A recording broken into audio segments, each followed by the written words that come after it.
أعوذ بالله من الشيطان الرجيم بسم الله الرحمن الرحيم رب اشرح لي صدري ويسر لي أمري واحلل عقدة من لساني يفقهوا قولي صدق الله العظيم صلى الله على محمد النبي الأمي وعلى آله وبارك وسلم عليه عزیز طلباء و سامعین محترم، سیرت النبی صلی اللہ علیہ وسلم کی سیریز جو اب ہم چلا رہے تھے، اس سیریز کا وحی کی ضرورت و اہمیت کے حوالے سے اس سے قبل ہماری ایک ویڈیو ریکارڈ ہوئی ہے، اور آج ہم یہ دیکھیں گے کہ وحی کا ایکچولی میننگ کیا ہے، وحی کی اقسام کتنی ہیں، اور نزول کے اعتبار سے وحی کی کیفیات کیا کیا ہیں۔ سب سے پہلے وحی ہم یہ جان چکے ہیں کہ اس علم کو کہتے ہیں کہ گویا یہ کسی غیب سے آنے والے علم کو ہم کہہ سکتے ہیں، یعنی انسان کی عقل اور حواس خمسہ سے ماوراء یہ علم ہے کہ جو کسی غیبی سورس سے آتا ہے، وہ سورس جو ہمارا اس دنیا کا نہیں ہے، اس دنیا میں وہ سورس موجود نہیں ہے، یا ہم ایسا نہیں ہے کہ محنت کرتے کرتے اس علم تک پہنچ جائیں، یہ ایسا علم نہیں ہے۔ تو اس لیے اس علم کو وحی کہا جاتا ہے کہ الاعلام فی خفاء، گویا ایسی چیز کا علم جو مخفی ہو، پوشیدہ سے، یعنی کہ غیب سے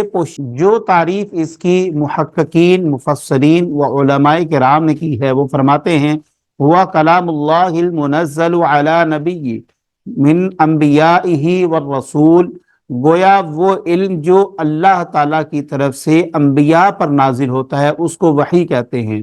اب وحی کی بنیادی طور پر دو اقسام ہیں،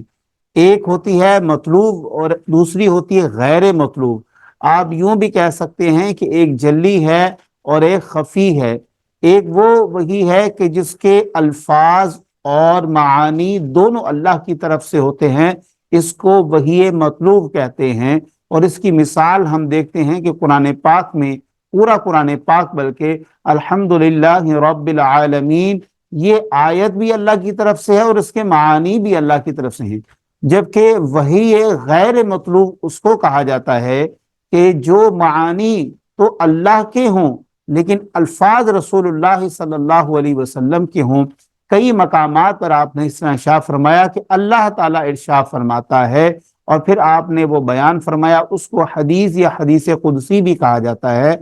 اس طرح کی کئی ہمارے پاس روایات، تقریباً 260 سے زیادہ حدیث قدسی بھی ایک کتاب میں نے دیکھی تھی، وہاں پر ان مولانا نے اس کو جمع کیا ہوا تھا۔ اس کے بعد آ جائیں تو ہم دیکھتے ہیں کہ وحی کے نزول کے اعتبار سے جو سب سے پہلی قسم ہوتی ہے جو انبیاء پر وارد ہوتی ہے، اس کو خواب کہتے ہیں۔ گویا مبشرات کہہ لیں، آپ خواب کہہ لیں، جو انبیاء کو آتے ہیں، اور وہ خواب دن کی روشنی کی طرح صبح بالکل سچے، بالکل رونما ہو جاتے ہیں۔ اس کی مثال بھی قرآن پاک میں ہی اگر آپ دیکھیں تو موجود ہے۔ سب سے پہلے جناب یوسف علیہ السلام کی اگر آپ وہ خواب دیکھیں، یا ابت انی رأیت احد عشر کوکبا والشمس والقمر رأیتهم لی ساجدین۔ حضرت یوسف اپنے والد گرامی جناب یعقوب علیہ السلام سے عرض کرتے ہیں کہ ابا جان، میں نے خواب دیکھا کہ مجھے 11 ستارے، ایک سورج اور چاند جو ہے وہ سجدہ کر رہے ہیں۔ تو آپ علیہ السلام نے فرمایا کہ بیٹا، یہ خواب ایک دن سچا ہوگا، چونکہ آپ جانتے تھے کہ یہ خواب، یہ یوسف میرا بیٹا اللہ کا نبی بنے گا، یہ اللہ کا نبی ہے، لہٰذا آپ نے فرمایا کہ اپنے بھائیوں سے اس خواب کو شیئر نہ کرنا۔ اسی طرح جناب ابراہیم علیہ السلام کا خواب آ جاتا ہے، آپ نے دیکھا کہ آپ اپنے بیٹے کو ذبح کر رہے ہیں، تو آپ لے کے ان کو قربان گاہ میں چل دیے۔ تو شیطان نے بھٹکایا اور اس نے کہا کہ ابراہیم کیا کر رہے ہو، وہ تو محض ایک خواب تھا۔ تو آپ نے فرمایا کہ انبیاء کے خواب بھی سچے ہوتے ہیں، وہ بھی وحی کا گویا ایک حصہ ہیں۔ اسی طرح سامعین محترم، دوسرا جو ہے وہ ہے سلسلۃ الجرس۔ یہ میں سب سے ویسے آخر میں بیان کرنا چاہتا تھا۔ یہ وہ قسم ہے کہ جس میں انبیاء کو خاص طور پر آپ صلی اللہ علیہ وسلم نے فرمایا کہ سب سے مشکل ترین جو وحی کی قسم ہے یا وحی کا نزول ہے، وہ اس طرح ہے کہ جیسے گویا گھنٹی کی آواز ہوتی ہے، مسلسل گھنٹیاں مجھے بجتی ہوئی سنائی دیتی ہیں، وہ بہت زیادہ تکلیف دہ ہوتا ہے۔ اور اس طرح کے بلکہ حضرت اماں عائشہ صدیقہ رضی اللہ تعالیٰ عنہ فرماتی ہیں کہ جب سرکار دو عالم صلی اللہ علیہ وسلم پر یہ نازل ہوتی تھی وحی، تو آپ کے سردیوں میں بھی ماتھے پر پسینہ آ جاتا تھا، اور شاہ ولی اللہ محدث اقدیل بھی فرماتے ہیں، وہ کہتے ہیں کہ پسینہ آئے گا بھی کیوں نہیں، چونکہ اللہ بھی نور ہے، اس کا کلام بھی نور ہے، اور جس پر نازل ہو رہا ہے، جو لے کر آ رہا ہے، سب کچھ تو نور ہے، تو نور کی گرمائش کی وجہ سے آپ کو پسینہ آ جاتا تھا۔ اس کے بعد وحی کا جو وزن ہے، اگر آپ دیکھا جائے نزول کے اعتبار سے، جناب عمر آپ فرماتے ہیں کہ جب نبی کریم علیہ الصلوۃ والسلام اونٹنی پر سوار تھے، آپ پر جب وحی نازل ہوئی تو اونٹنی اس کا بوجھ نہ برداشت کر سکی، حالانکہ یہ کلمات اللہ تھے، اللہ کے کلمات تھے جو آپ کے دل پر نازل ہو رہے تھے۔ آپ فرماتے ہیں کہ اونٹنی جو ہے اس بوجھ سے بیٹھ جاتی تھی، گویا اتنا وزن ہوتا تھا اس وحی کا اللہ کے۔ آپ دیکھیں محمد الرسول اللہ صلی اللہ علیہ وسلم کی قلب پر وہ جاری ہوئے کلمات۔ اسی طرح سامعین محترم، ایک اور وحی کی قسم ہے کہ جس میں فرشتہ جو ہے وہ کسی عام شکل میں آ جاتا ہے، عام انسانی شکل میں آ جاتا ہے، اور ہم دیکھتے ہیں حدیث جبرائیل میں جناب جبرائیل علیہ الصلوۃ والسلام تشریف لاتے ہیں، اور وہ آخر باقاعدہ دین کی تعلیمات دیتے ہیں، تو آپ صلی اللہ علیہ وسلم نے فرمایا کہ صحابہ تم جانتے ہو کہ یہ شخص کون تھا؟ عرض کی یا رسول اللہ، ہم نے تو پہلی دفعہ دیکھا انہیں۔ آپ صلی اللہ علیہ وسلم نے فرمایا کہ یہ جبرائیل تھے جو تمہیں تمہارا دین سکھانے آئے تھے۔ اسی طرح سامعین محترم ایک اور قسم ہے کہ جس کو کہا جاتا ہے کہ فرشتہ اپنی اصلی صورت میں آ جائے، اصلی صورت میں بھی آ سکتا ہے۔ اس طرح تین واقعات ہوئے، جناب حمزہ نے ایک دفعہ گزارش کی، عرض کی یا رسول اللہ کے جبرائیل سے کہیں اپنی اصلی حالت میں آئے، تو ایک دفعہ وہ اس وقت اپنی اصلی حالت میں آئے تھے، ایک دفعہ وحی کے ابتدائی دور میں جناب جبرائیل علیہ الصلوۃ والسلام جب تشریف فرما تھے، زمین اور آسمان کے درمیان آپ کی کرسی تھی، اور نبی کریم علیہ الصلوۃ والسلام نے فرمایا کہ پورے آسمان اور زمین کے درمیان کرسی جبرائیل کی، اور جبرائیل اس کے اوپر بیٹھے ہوئے تھے۔ تو وہ دیکھ کے حیت آپ علیہ السلام تھوڑا سا پیچھے ہو گئے تھے، گویا وہ فرشتہ اپنی اصلی حالت میں آیا تھا، اور ایک اصلی حالت معراج پر بیان کی جاتی ہے۔ اسی طرح فرشتہ دحیہ قلبی کی شکل میں بھی آتا رہا ہے۔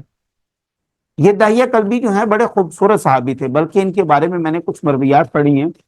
کہ حضرت عمر کے دور میں بھی یہ تھے، اور حضرت عمر نے ان پر باقاعدہ پابندی لگا دی تھی، اور فرمایا تھا کہ تم رات کو آؤ گے مدینے میں بس، اور وہ بھی پردہ کر کے آؤ گے، اتنے خوبصورت تھے۔ آپ نے فرمایا کہ تجھے دیکھ کے عورتیں فتنے میں مبتلا ہو جاتی ہیں، اور میں کبھی کبھی حیران ہوتا ہوں، سوچتا ہوں کہ کس قدر خوبصورت ہوں گے وہ شخص کہ جن پر یہ پابندی لگی کہ آپ نے شام کو آنا ہے مدینے میں۔ اللہ اکبر کبیرہ۔ نبی کریم علیہ الصلوۃ والسلام کا ویسے تو ہر صحابی خوبصورت ہے، ہر صحابی چمکتا ستارہ ہے، ہر صحابی جو ہے وہ ہمارے لیے راہ ہدایت ہے، لیکن کچھ صحابہ کے واقعات اور ان کے جب حیات طیبہ پڑھتے ہیں آپ حیران ہو جاتے ہیں کہ یار یہ کیسے لوگ تھے۔ جس طرح ایک صحابی کا بازو کٹ گیا، یہ تو ضمن میں بات آ گئی، ویسے ہی عرض کر رہا ہوں، ایک کٹ گیا تو انہوں نے دعا کی، یا اللہ اس ہاتھ سے جتنا بھی خون جاری ہو رہا ہے نا، اتنا خون میرے میں پیدا کرو، اس کو اتنی مہلت دے دے مجھے کہ میں اپنے دشمن کا سر قلم کر سکوں۔ تو لوگ اتنا جذبہ تھا، اتنی محبت تھی نبی کریم علیہ الصلوۃ والسلام سے،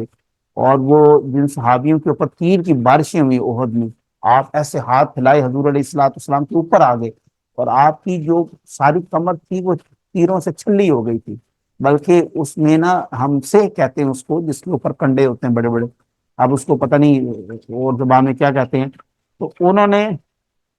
باقاعدہ اتنے وہ تیر برسائے کہ وہ ایسے لگ رہا تھا جیسے سے ہوتی ہے، اتنے تیر آپ کی کمر پہ لگ گئے تھے۔ الغرض، یا پھر فرشتہ جو ہے وہ اپنی اصلی حالت میں آ جائے، دحیہ قلبی کی شکل میں آ جائے یا عام شکل میں آ جائے۔ اسی طرح وحی کی ایک صورت ہے کہ جب جیسے اللہ و تبارک تعالیٰ بذات خود ہم کلام ہو، جس طرح کہ حضرت موسیٰ علیہ الصلوۃ والسلام سے اللہ و تبارک تعالیٰ باقاعدہ ہم کلام ہوا، اسی طرح آپ صلی اللہ علیہ وسلم سے معراج پر جو ہے وہ اللہ و تبارک تعالیٰ ہم کلام ہوا۔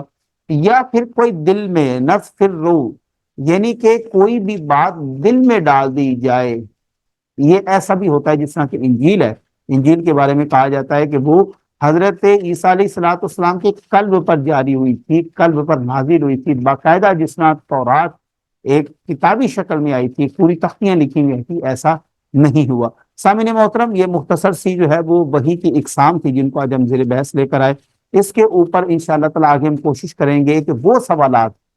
جو ملحدین کی جانب سے کیے جاتے ہیں، ہم انشاءاللہ تعالیٰ وحی کی صورت میں انہی کے جوابات دیں گے، اور اس سیرت کی اس سیریز کو انشاءاللہ تبارک تعالیٰ ہم آگے لے کر چلتے جائیں گے۔ اپنی دعا میں یاد رکھیے گا۔ جزاک اللہ، اللہ حافظ۔